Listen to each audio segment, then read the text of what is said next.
chemin de fer est la grande aventure du 19e siècle. Une aventure sans précédent dans l'histoire de l'humanité, une épopée ouvrant une ère nouvelle, celle de la communication. Le train, en enjambant les fleuves, en traversant les montagnes, a raccourci les distances et facilité les rapports entre les peuples. Mais cette nouvelle merveille doit encore franchir une étape essentielle, vaincre l'inconfort. En 1876, un jeune ingénieur belge, Georges Nagelmakers, de retour des États-Unis, fonde la compagnie de wagons-lits, dont l'objet est de construire et d'exploiter des voitures spécialement aménagées pour les trajets de nuit en chemin de fer, assurant aux usagers le confort nécessaire au sommeil.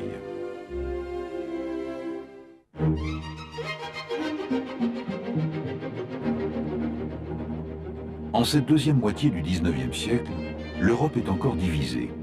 C'est une mosaïque d'États repliés sur eux-mêmes, enfermés à l'intérieur de leurs frontières. Décloisonner cette Europe semble une utopie, tout comme semble chimérique le dessein d'établir une liaison ferroviaire d'Occident en Orient. C'est cependant, en dépit de difficultés matérielles et financières, ce que Georges Nagelmakers va accomplir avec le lancement de l'Orient Express, prologue à l'instauration des trains de luxe nombreux, reliant entre elles les capitales d'Europe.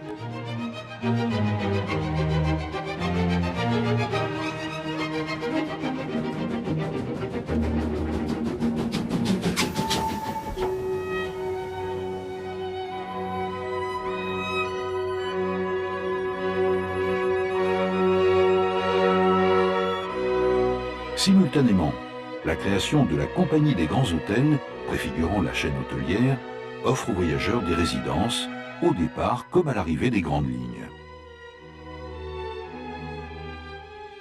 Cette notion de service, les bureaux de vente de la Compagnie des wagons-lits vont la parfaire par d'autres prestations: réservation, titres de transport ferroviaire et maritime, assurance. Dès 1883, ils deviennent de véritables agences de voyage, au service des hommes d'affaires, des diplomates, des artistes et bien sûr des touristes.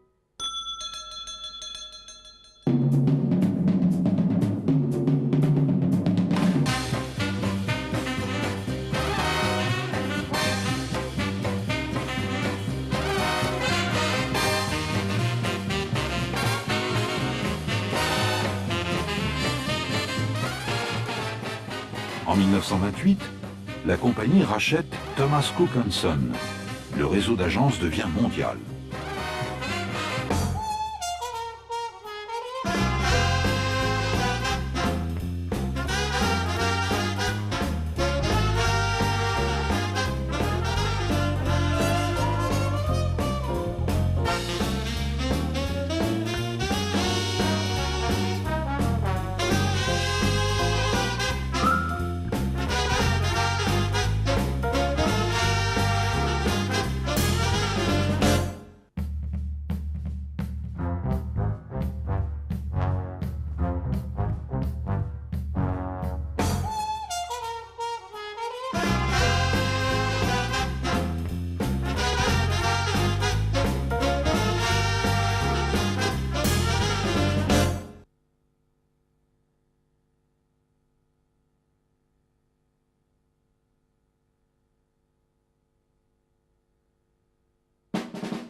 Tenant compte de la disparition des grands express composés uniquement de ces voitures-lits, la compagnie s'engage dans la voie de la diversification.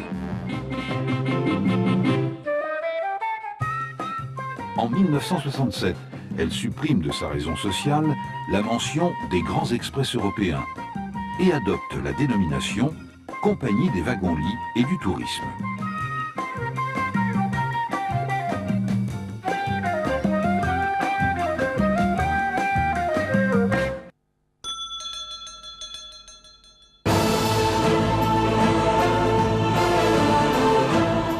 Forte de son expérience dans la restauration ferroviaire, la compagnie prend en charge des restaurants fixes tels que buffets de gare, restaurants et bars d'aéroport.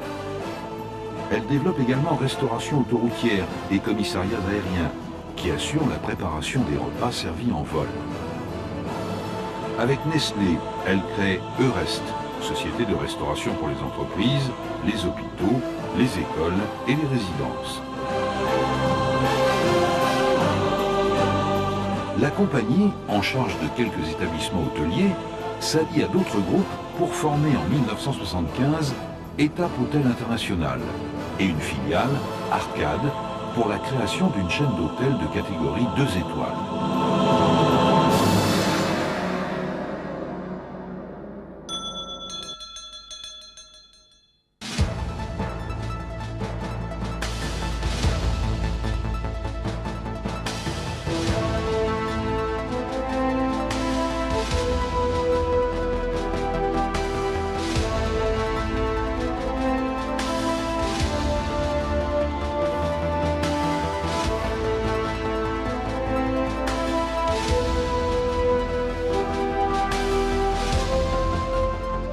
Le développement des marques s'accentue avec la reprise des hôtels PLM en 1982 et la gestion des hôtels Frontel en 1985.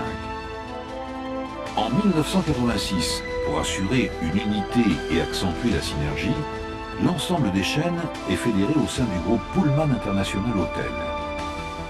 Les enseignes changent pour donner naissance en 1987 à 3 nouvelles chaînes homogènes, Pullman, Altea et PLM Azur, auxquels s'ajoute Arcade.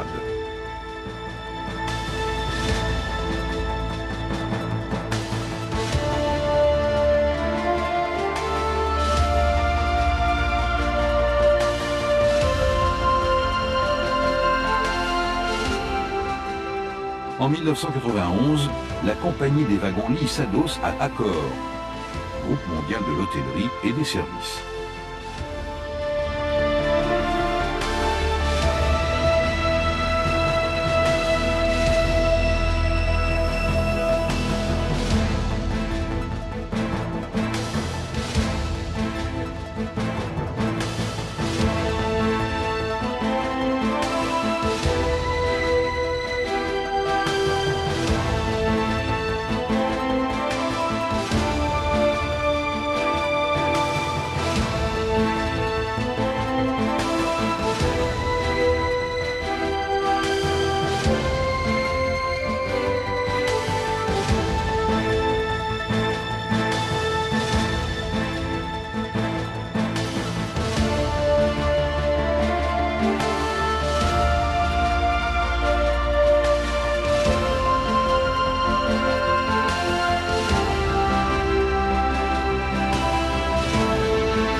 Pour mener à bien sa nouvelle stratégie, la compagnie des wagons-lits concentre ses efforts sur des activités de service à bord des trains.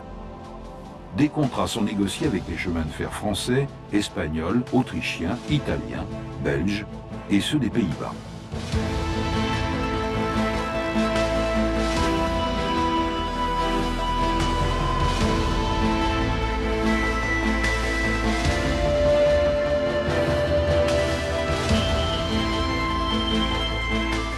Elle abandonne ses activités marginales pour se vouer au seul service du client. Elle associe tout son personnel à cette rénovation et impose une image nouvelle de la société.